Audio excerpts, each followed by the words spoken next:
दिवाळी आणि फटाके जवळपास हे समीकरणच आपल्या इथे तयार झालेलं आपल्याला दिसतं। मात्र दिवाळीमध्ये फटाके का फोडतात, त्याची सुरुवात कधी आणि कशी झाली, मूळ धार्मिक पौराणिक ग्रंथामध्ये त्याचा काही उल्लेख आहे का?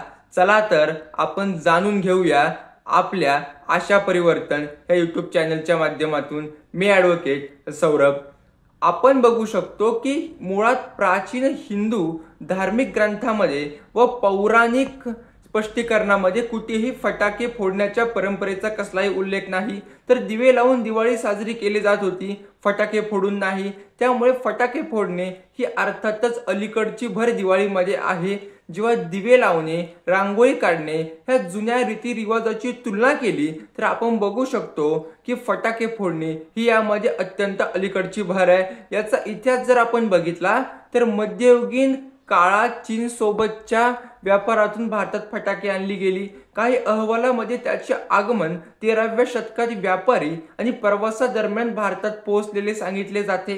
तर काहींमध्ये 14च्या आसपास असे भारतामध्ये ते पोहोचले असेल असे सांगितले जाते। इतिहासकार इक्तिदार आलम खान यांनी gun powder and fire arms warfare in medieval India या पुस्तकात लिहिले आहे की 13व्या शतकापर्यंत गन पावडर भारतात पोहोचलेली होती। ती आतिषबाजीची कला घेऊन ती भारतामध्ये आली होती, जो नंतर दरबारातील उत्सवामध्ये स्वीकारली गेली। 1400च्या नंतर तो प्रामुख्याने अस्तित्वात आली असावी, जेव्हा भारतीय युद्धामध्ये गन पावडरचा वापर सुरू केला जात होता।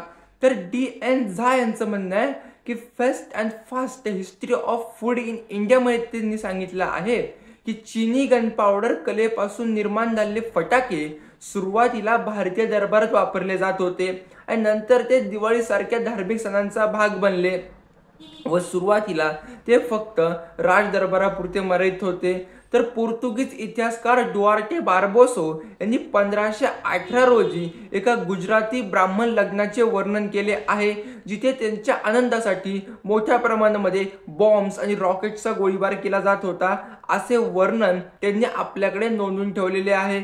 तर मुघल आणि दख्खनच्या दरबारांची भव्य शोभायात्रेसाठी बारूदचा वापर मोठ्या प्रमाणात केला जात होता। त्याची सुरुवात फटाक्यांनी केली जात होती व शक्तीचे केंद्र म्हणून फटाक्यांकडे बघितले जात होते। तर इतिहासकार सतीश चंद्र यांनी नोंदवलेले आहे की 17व्या शतकात एका शाही लग्नासाठी फटाक्यांवर तब्बल 80,000 रुपये खर्च केला गेला होता। अर्थातच त्या काळातली जी प्रचंड मोठी रक्कम होती। तसेच मुघल काळातील लघुचित्रांमध्ये रॉकेट्स आणि कंदीलसह उत्सव आपल्याला जिवंतपणे बघायला मिळतात। तर शहाजहानचा मोठा मुलगा दारा शिको याच्या लग्नातील एक चित्र आपल्याला अत्यंत बोलके दिसते। त्यामध्ये आकाश हे फटाक्यांनी उजळून निघालेलं आहे। रात्रभर चालणाऱ्या लग्न समारंभात मोगल काळात तो रोषणाईचा एक प्रकार होता। तर अकबराच्या काळामध्ये अबुल फजल यांनी लिहिलेली आईनी अकबरी यामध्ये आपण बघू शकतो की फटाक्यांची आतिषबाजी आणि रोषणाईचा इथे स्पष्टपणे उल्लेख असलेला आपल्याला दिसतो। भारतात फटाक्यांचे पहिले संघटित उत्पादन वसाहतवादी काळापासून सुरू झाले। ऐतिहासिक नोंदीमध्ये 18व्या शतकात कोलकाता येथे फटाका कारखाना स्थापन झाल्याचा उल्लेख आहे। तर 18व्या व 19व्या शतकात उद्योजकांना हे लक्षात आले की मुबलक खारटपणा आणि कोरड्या हवामानामुळे ते फटाका उत्पादनासाठी आदर्श बनले आणि त्यातूनच 1923 मध्ये तामिळनाडूमधील 2 भाऊ पी आय्या नादर आणि शशमुगा नादर हे फटाके शिकण्यासाठी बंगालला गेले आणि तिथून घरी परतल्यानंतर शिवकाशी येथे प्रसिद्ध असलेल्या कार्डपट्टी येथे फटाका उद्योगांचा पाया रचला आणि नंतर प्रचंड मोठ्या प्रमाणामध्ये फटाक्या उद्योगांचा विस्तार झालेला आपल्याला दिसतो। ब्रिटिश स्फोटक कायदा 1884 या आधारावर पुढे शिवकाशीमध्ये फटाका उद्योग मोठ्या प्रमाणात उभा राहिलेला आपल्याला यातून दिसतो।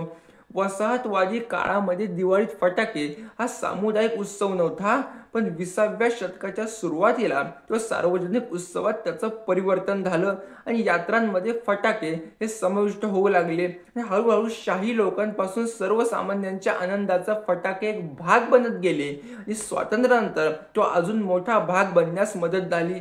सरकारने आयात निर्बंध उठवले, त्यामुळे शिवकाशी सारख्या उद्योगांना भरभराट आली आणि 1980च्या दशकापर्यंत वाढत्या उत्पादनामुळे आणि वाढत्या शहरी उत्सवामुळे फटाके फोडणे संपूर्ण भारतीयांच्या दिवाळीचा अविभाज्य भाग बनला आणि आनंद, उत्सव आणि नकारात्मकतेला दूर करण्याचे प्रतीक म्हणून फटाके ओळखले जाऊ लागले. आणि त्यातूनच आपण बघू शकतो की आज प्रचंड प्रमाणामध्ये वायू प्रदूषण आणि ध्वनी प्रदूषण हे फटाक्यामुळे वाढलेले आपल्याला दिसते. आपण बघितलं पाहिजे की फटाका जो आहे, फटाके लावल्यानंतर किती प्रदूषण होतं. फटाक्याशिवाय सुद्धा आपण व्यवस्थितरित्या धार्मिक सण साजरा करू शकतो. आपण याची काळजी घेऊन, दखल घेऊन आणि जाणीव ठेवून प्रदूषण टाळलं पाहिजे. आजचा विषय होता या फटाक्यांचा इतिहास. आपल्याला तो कसा वाटला हे आवर्जून कळवा. धन्यवाद. शुभ दीपावली.